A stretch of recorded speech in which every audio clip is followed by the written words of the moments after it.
Welcome, in front of me is a Samsung Galaxy J6 Plus, and today I'll show you how to boot the device into download mode.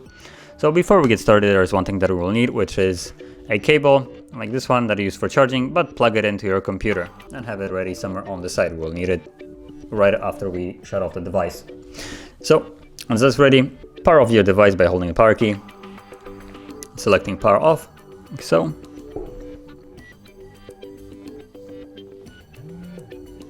Now once the device shuts off, which is indicated by the vibration, you want to then hold volume up and down, both of these keys at the same time. So volume up, volume down right here.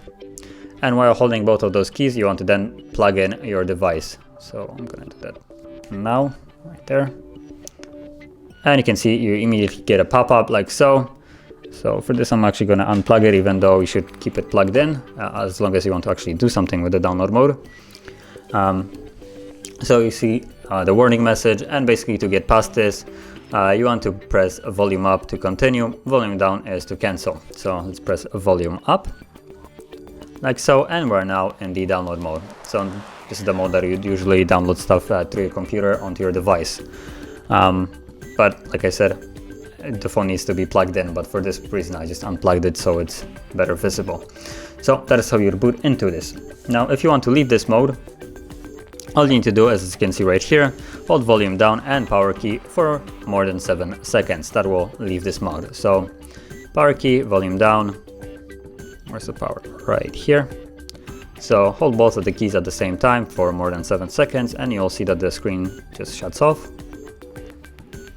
There we go. And it automatically powers back on.